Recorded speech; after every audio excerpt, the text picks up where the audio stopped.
Hey everybody, welcome back to another video. And in today's video we're gonna basically make almost a guide on who to draw. So of course we have two banners here, and of course the days are dwindling, as you can see. So we have of course Tatsumaki and we have Prisoner Sonic. So if you're still wondering on who to draw for, I will basically tell you guys all of their benefits, what they do, and etc. So first of all, we're going to talk about Tatsumaki, the first limited banner in the game. And let's go straight to her skill list. So basically how she works is she is a ranged character who relies on her telekinetic mark to go into a liberation state, as you can see. And what she does is when she enters this liberation state, she can attack with her ranged moves while moving, as you can see on the mini player. So she could move left, right, center, forward, back, etc. And she can still use her ranged attacks. And that's one of the drawbacks with ranged characters, is that when you attack, the only way to move is by not attacking, like running around or dodging. She can still attack while moving, so this could be very good while evading boss attacks, etc. And trying to move around and evade, of course, enemies, like, for example, swarm enemies. So this makes her really good for repositioning, etc. She has a Q ability that basically rains fire from the sky and, does a lot of damage, as well as a pull, which does even more damage and, of course, pulls enemies in the center with a large area of effect.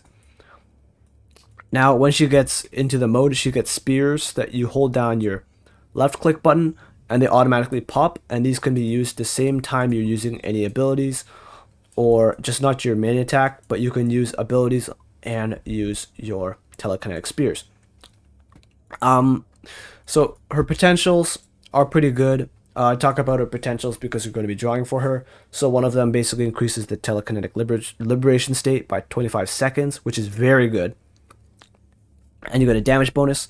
The other one gives you more crit rate. The crit rate you get gives you an extra damage bonus.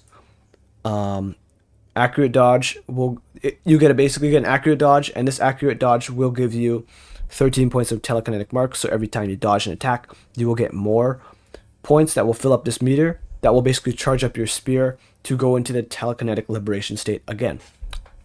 Potential for Mind Reader. This is for your affixes. They give a level limit +2, so you can have 2 more Mind Readers than normal. That extends it up to 5. Each use of telekinetic tornado increases the damage by 10%. This can be stacked to 3 times.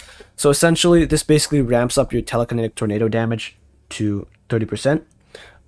You get these by basically filling up this tornado bar in the middle, and then you, instead of your R ability being a spear, it turns into a tornado, and that tornado, of course, every time you use it, it'll do 10% more damage. This one's all right, and then P6 is very, very good. When you use your telekinetic spear, the telekinetic, or the attack, the R attack, the telekinetic spears you get, which are these stars, increases from 4 to 8. So instead of only having 4 to start with, you have 8. So I'll basically show what she does in target training here, or sorry, free training. We'll basically show her off. So as you can see, here's the M1, here's her Q, and here's her E attack. As you can see, this bar is filling up. And of course, once it gets to full, you get your R ability. So once you click this, it sends a spear over, and now you have the option to turn into your mode. And now you can throw these spears while using any of your abilities. See, now once you start with 4 every time you hit them with the R move, and once you get to throwing 8 of these spears, you get your tornado, which then you can click and explode and deal a lot of damage. And that's basically how she works. You just rinse and repeat. And this will deal a lot of damage towards the enemy, and essentially basically keeping range while also dealing a lot of damage, which is very, very awesome. Now, I guess we can talk about her character affix, but basically what it does is you get optimal distance, so you can basically attack in optimal distance for short range attacks, and on top of this, you get damage bonus from the optimal distance. Now getting on to Sonic. Sonic is a character that does a lot of damage very quick and very fast. So He is a insane damage dealer, and he's a morale type character. He is a healer, and by the way, Tatsumaki is a cleanser. So for her arms, they basically give you cleanse, right? So that's, I guess, lowering the defense of the enemy, and also, healing from paralysis, burning, and coma. So then we're going to Sonic now. Sonic, gameplay wise, his skill list, he gets exclusive quality penetrating eye +2. Tatsumaki also gets this, and if you look at his attacks, basically how he works is he can create clones of himself, which are called after images. So if you use his Q ability, it blocks, and if you block an attack successfully, then what happens is you basically get a after image, and this will spawn an after image, and the after image will attack when you attack, and it'll do more damage the more you have. The max you can have is 3, by the way. So yeah. Now for Shadow Plunge, it's just an E ability. It's just an attack that spawns an after image, and then once you have your after images, you can use Shadow Strikes when it is available. And it'll deal damage. As you can see here, 3 will give you the most amount of damage. So ideally you want 3 after images before you cast this move, and it does an insane amount of damage, which is very awesome. Now his dodge is a little different. This basically makes his after images dodge. When he dodges, that's it. So now getting on with his potential. His potential is pretty solid. Shadow Strikes with 3 after images increase all the attack of morale type characters. So this is very good for a full morale team. Now same one as Tatsumaki here. And this one, P3 is very good when an after image is destroyed. So your after images actually have health and they can die to enemy attacks. If it's defeated, it will lower the defense by the enemies close by. So it will basically explode and give them a defense debuff. Essentially means you do like 25% more damage to the enemies. Mind Reader level up 2, same as Tatsumaki. And then for P5, the defense and HP of the after image is increased by 50% of a character stats. Increased to 50%. So not actually increased by 50%, because you already had your after images probably 15%, as you can see here, or 10% of the HP and defense. So this essentially makes them way more tanky. I don't know if they die from using your R moves, so I just don't use this because I want my after images to die to give that defense reduction. P6, after image generates 10% damage bonus for itself and other after images with a maximum increase of 30, and using Shadow Strikes will also trigger this buff, which is pretty good. So he's pretty good. And for his arms is just a heal. It's all it does. Of course his passive is decent, but honestly, it's literally just for healing. It keeps your team alive.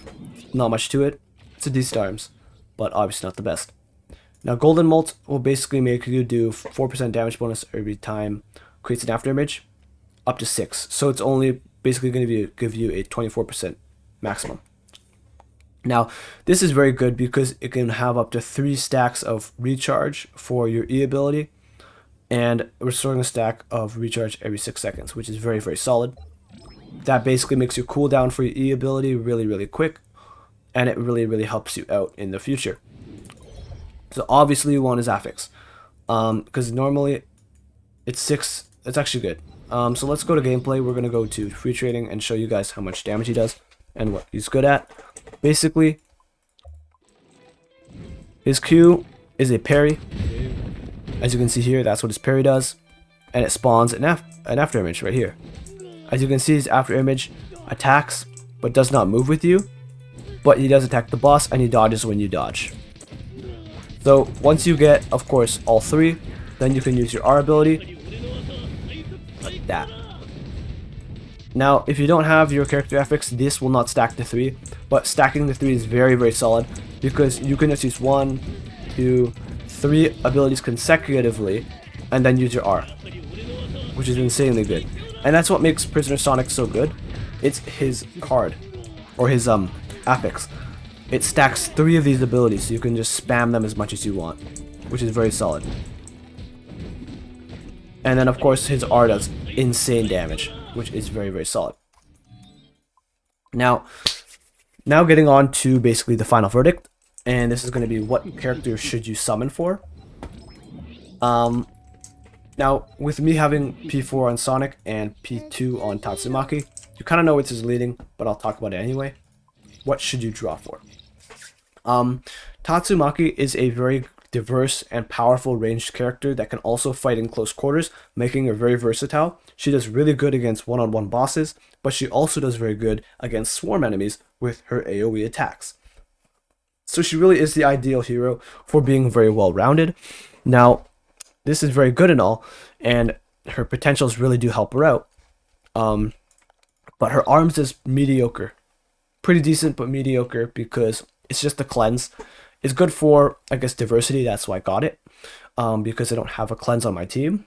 But I just have her around to keep our team alive, which can also be done with the heal arms that Sonic has. So Sonic, pretty solid character as well. The thing is with Sonic is his gimmick is sheer damage numbers, and this by far is the best in any game.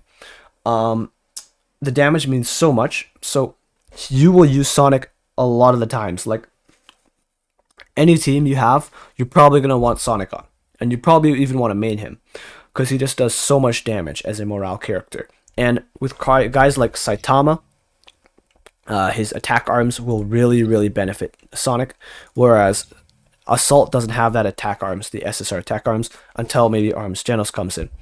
So Tatsumaki isn't as effective as Sonic as just dealing damage. And I've had Tatsumaki for a while. The moment I got Sonic, I was able to clear through all the endgame content that just was presented with Tier 17. So he just clean sweeps everything. And his arms is also pretty solid against, for example, Ancient King, where he has a fire move that burns you and does damage. I just heal with Silver Fang heal as well, and we heal all the way back to full HP because we had 4 heal cards. So it really helped the longevity of the team. So now who do you draw for? I'm gonna say draw for your favorite character, but just know that Sonic does insanely raw damage, and Tatsumaki is a very diverse and well-rounded character. Now, this guy, there's not many checks to this guy. I think this guy does well in every single game mode just because of his pure damage. So if you want to just tear up the standings in Maelstrom or just have the biggest impact, choose Sonic. Sonic will do an insane amount of damage. But yeah, that's going to be it for this video. I'd say I'm trying to find a reason to pull for Tatsumaki over Sonic, but there isn't really too much. Sonic is very good in this game right now. So yeah, I'd say, again, if you really want to do good, pull Sonic. He's amazing. As you can see, I have him at top, and he just does so well. But Tatsumaki is literally no hunch or pushover whatsoever.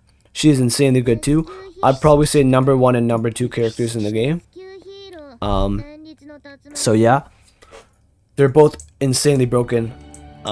So whichever one you do pick to draw for, they just know that they will do you good.